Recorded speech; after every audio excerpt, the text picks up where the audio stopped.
Putin ने भारत का नाम लेकर पश्चिमी देशों पर निशाना साधा। पुतिन ने अपनी सभा में भारत के दिल की बात कही। पुतिन ने निभाया भारत से दोस्ती का फर्ज।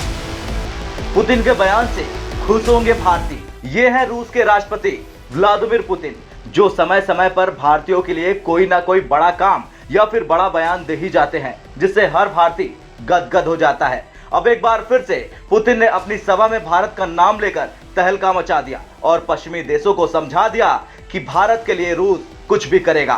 दरअसल राष्ट्रपति व्लादिमीर पुतिन ने यूक्रेन के कब्जाए गए चारों इलाकों रूस का औपचारिक हिस्सा घोषित कर दिया। क्रेमलिन ने आयोजित एक कार्यक्रम में उन्होंने डोनेट्स्क, लुहानस्क, जापोरिजिया, खेरसोन को अपने देश में शामिल करने के आधिकारिक दस्तावेज पर हस्ताक्षर किए। कार्यक्रम को संबोधित करते हुए पुतिन ने जमकर पश्चिमी देशों पर निशाना साधा। इस दौरान उन्होंने यूक्रेन के साथ फिर से बातचीत करने की बात भी कही और यूक्रेन ने रूस के इस प्रस्ताव को ठुकरा दिया और कहा कि जब तक पुतिन राष्ट्रपति होंगे तब तक कोई बातचीत नहीं होगी। इस दौरान पुतिन ने भारत का जिक्र करते हुए कहा कि पश्चिमी देशों ने जैसे भारत को लूटा वैसे ही करने के लिए रूस को भी कॉलोनी बनाना चाहते हैं। मध्य युग में पश्चिम ने अपने औपनिवेशिक शासन की शुरुआत की। अमेरिका के लोगों का नरसंहार, भारत और अफ्रीका की लूट, चीन के खिलाफ युद्ध, अफीम युद्ध, पश्चिम ने पूरे देश को ड्रग्स पर निर्भर बनाकर पूरे समूहों का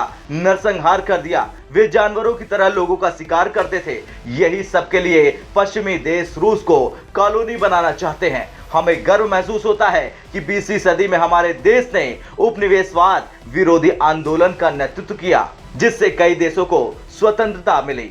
रूस ने 23 से 27 सितंबर के बीच 4 जगहों पर जनमत संग्रह करवाया था। इसके बाद दावा किया गया कि इन चारों इलाकों के ज्यादातर लोगों ने रूस के साथ आने के पक्ष में वोट दिया है। न्यूज एजेंसी के मुताबिक दावा किया गया है कि डोनेट्स्क में 99.2%, लुहानस्क में 98.4%, जेपोरिजिया में 93.1% और खेरसोन में 87% लोगों ने रूस के साथ जाने के पक्ष में वोट दिया।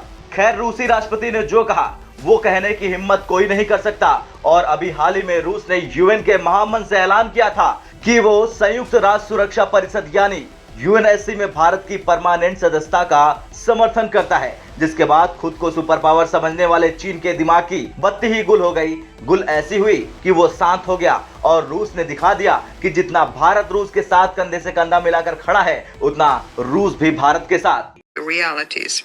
We see the prospect of making the Security Council more democratic exclusively through broadening the representation of the countries from Africa, Asia, and Latin America.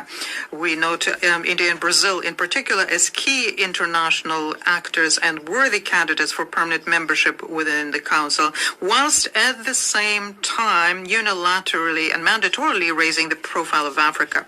It is very important today to make sure that all member states unequivocally, without reservations, reaffirm their commitment to the purposes and principles of the Charter as a first and necessary step to restore collective responsibility for the fate of humankind. And that was the reason why in July 2021, a group of friends to support the Charter was created. And co-sponsor of the group was Russia, and it now counts to 20 countries. खैर, भारत ने रूस के साथ पक्की यारी की और रूस ने भी भारत के साथ कंधे से कंधा मिलाकर दुनिया को कड़ा संदेश दिया और अमेरिका जैसे देशों को दिन में तारे दिखा दिए। और भारत ने भी रूस से कच्चा तेल लेकर अमेरिका को संदेश दिया कि वो पाकिस्तान की चाहे जितनी मदद करे, लेकिन भारत रूस की दोस्ती में कोई असर नहीं पड़ेगा। और अब पुतिन ने जिस तरह से पश्चिमी देशों को दिन में तारे दिखाए, इससे एक बात साफ है कि दुनिया चाहे जो कहे, भारत रूस की यारी सब पर है भारी। ब्यूरो रिपोर्ट, भारत तक।